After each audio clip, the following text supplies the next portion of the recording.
தலைவா இன்னைக்கு மோடி அவர்களை ஏற்றுக்கணும், அதுதான் கிரவுண்ட் லெவல். அதன் பிறகு ஒரு தலைவர்களுக்கு ஒரு கொள்கை, இப்படித்தான் கட்சி இருக்கணும்னு நினைக்கிறாங்க, இப்படித்தான் போகணும்னு நினைக்கிறாங்க. அதை யாரும் தடுக்க போவதில்லை. இன்னைக்கு பாரதிய ஜனதா கட்சியை பொறுத்தவரை நீங்க பாக்குறீங்க, எங்களுக்கு நாங்கள் செய்யற வேலையை அதிகமா இருக்கு.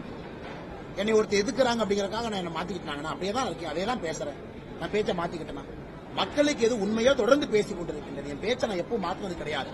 6 மாசத்துக்கு முன்னாடி எப்படி பேசணும் அதே தான் இன்னைக்கு பேசுறேன். நான் பேச்சை மாத்தி பேசவும் கிடையாது.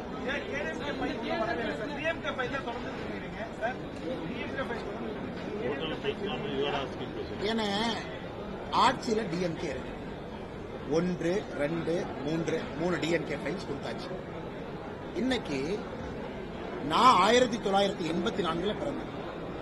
அதுக்கு முன்னாடியே பல கட்சிகள் ஆட்சியில் இருக்கு. நான் அரசியலுக்கு 2020 ஆகஸ்ட் 25ஆம் தேதி அரசியலுக்கு வந்தேன்.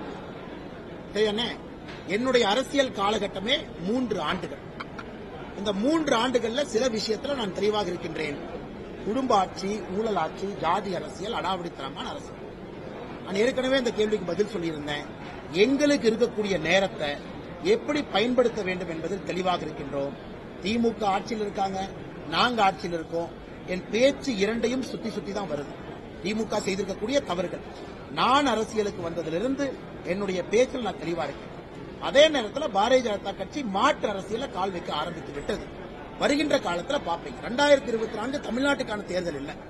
தமிழ்நாட்டில் பிஜேபியா, இந்த கட்சியா, அந்த கட்சியா, எல்லா கட்சியும் விமர்சித்து நான் சொல்றேன். அது 2026க்கான தேர்தல். 2024 எனக்கு தமிழ்நாட்டில் நீங்க சொல்ற கட்சியில பிரதம மந்திரி வேட்பாளர் இருந்தா நான் விமர்சிக்கிறேன். பிரதம மந்திரி வேட்பாளர் இல்லை. இந்திய கூட்டணியில் டிஎம்கே இருக்கிறாங்க, அவர்கள் எங்களுக்கு எதிராக இருக்கிறாங்க, களமாடி கொண்டிருக்கிறாங்க. நாங்க 10 ஆண்டு ஆட்சியில் இருக்கோம். ரிப்போர்ட் கார்டு கொடுக்க வேண்டிய கடமை எங்களுக்கு. 2024க்கு என்ன தேவையோ அதை பேசிக் கொண்டிருக்கிறோம்.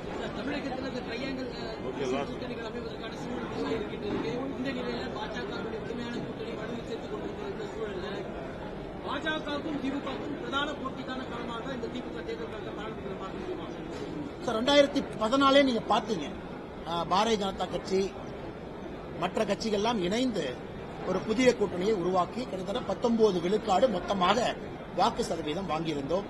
திராவிட முன்னேற்ற கழகத்தினுடைய கூட்டணி வாக்கு சதவீதம் 22% அப்ப வந்துச்சு. அப்பவே ஒரு களத்தை பார்த்தோம். அதன் பிறகு அந்த கூட்டணி மெயின்டைன் ஆகல. 2016 தேர்தலுக்கோ, 19 தேர்தலுக்கோ, 21 தேர்தலுக்கோ அந்த மாற்று அரசியல் கூட்டணி மெயின்டைன் ஆகலைங்க.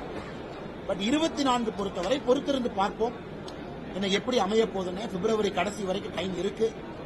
மோடி அவர்களை எல்லோரும் ஏற்றுக்கொள்ள ஆரம்பித்து விட்டார்கள். மெகா கூட்டணியா எப்படி இருக்கும், காலம் இருக்கு, பதில் சொல்றாங்க. நீங்களும் இங்க தான் இருக்க போறீங்க, நான் இங்க தான் இருக்க போறேன்.